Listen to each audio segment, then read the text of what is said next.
السلام علیکم. پروگرام تنہا نہیں کسان میں ذوالفقار شاہ حاضر خدمت ہے.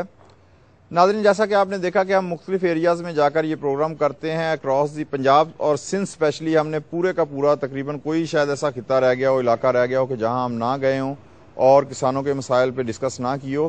یہاں ایک چیز بڑی ڈیپلی ہم نے فیل کی ناظرین، کہ جس طرح کہتے ہیں کہ شعبہ کوئی سا بھی ہو وہ مجموعی طور پہ جو ہمارا معاشرہ ہوتا ہے اس کا عکاس ہوتا ہے، یعنی ریفلیکٹ کرتا ہے وہ شعبہ جو ہمارے معاشرے کے رجحانات ہوتے ہیں.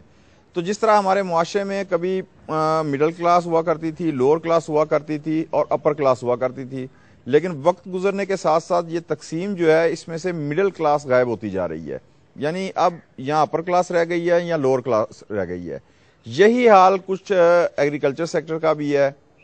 اس کا اندازہ آپ اس چیز سے لگائیں کہ تقریباً 84% جو کاشتکار ہیں، 84% وہ 12.5 ایکڑ کے مالک ہیں. یعنی 12.5 ایکڑ تک جن کی زمین ہے ان کی تعداد 84% ہے.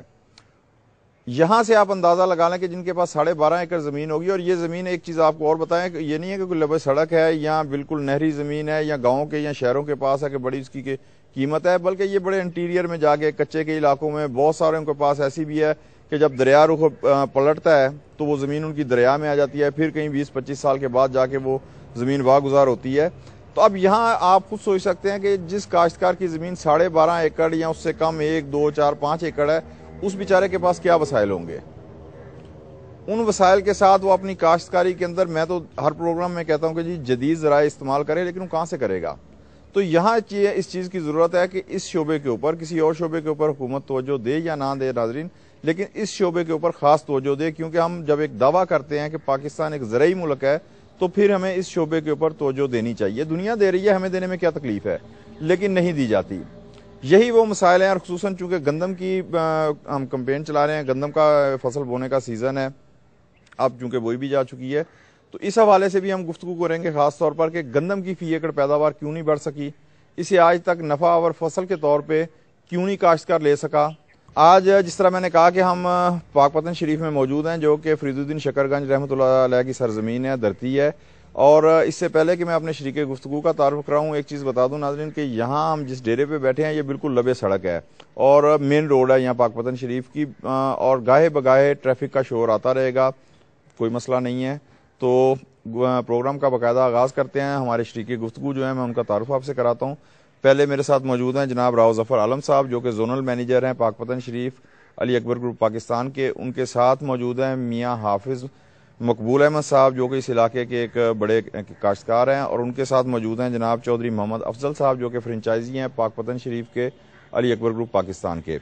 جی راؤ صاحب، میں پروگرام کا آغاز آپ سے کروں گا. جس علاقے میں بھی ہم جاتے ہیں سب سے پہلے سوال یہی ہوتا ہے کہ اس علاقے کے اندر ایگریکلچر کے حوالے سے اور خصوصاً گندم کی کاشت کے حوالے سے کیا پوزیشن ہے، کیا رجحانات ہیں خاص طور پہ کاشتکاروں میں گندم کی فصل کاشت کرنے کے حوالے سے؟ شاہ جی، میں سب سے پہلے تو سونی دھرتی ٹیلی ویژن کا مشکور ہوں کہ انہوں نے مجھے یہ موقع فراہم کیا، کاشتکار دوستوں نے یہ موقع فراہم کیا کہ میں اس موضوع پہ بات کر سکوں. تو یہاں پر پاک پتن شریف کے اندر جو ہے ان کا جو ایریا ہے یہ ملٹی کراپ ایریا ہے. اس میں مکئی، کاٹن اور جو گندم ہے یہ برابر کی تقریباً یہ فصلیں کاشت ہوتی ہیں.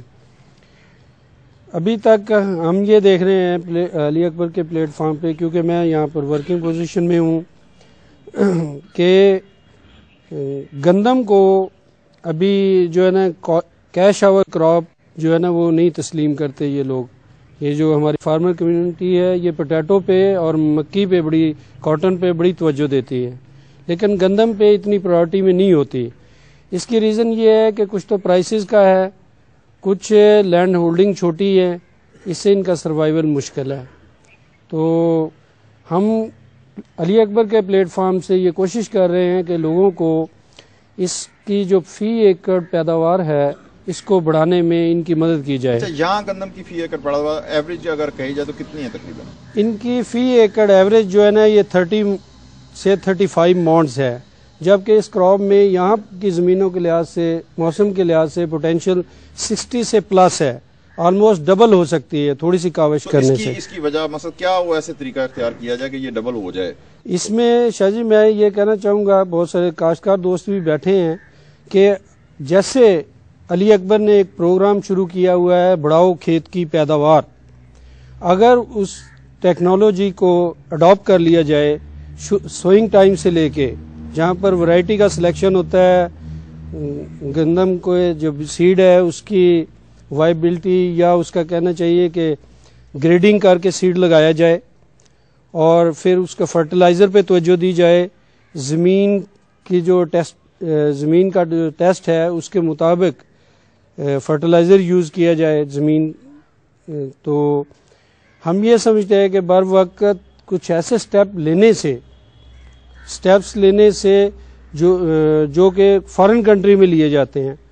مثلا میں یہ کہوں گا کہ زمین کو اگر ہم دیکھیں تو بیسک چیز زمین جو ہے، اس میں فرٹیلائزر کا بہتر استعمال کرنے کے لیے ہم لوگوں کو یہ کہتے ہیں کہ آپ سوئل ریکلیمیٹر ڈالیں۔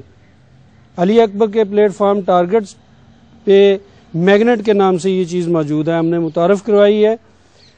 سوئنگ کے ٹائم ڈال لیں میگنیٹ کو 4 سے 8 کلو فی ایکڑ، اور آفٹر دیٹ جب پانی فرسٹ اریگیشن لگائیں تو اس میں یہ کہوں گا کہ جڑی بوٹیوں پہ توجہ دیں، اس کے لیے ہمارے پاس پروڈکٹ موجود ہے، سلیکٹر ہے، ایگزٹ ہے، وہ مسئلے کے مطابق ہے، چوڑے پتوں کے لیے سلیکٹر اور نکیلے پتوں کے لیے ایگزٹ۔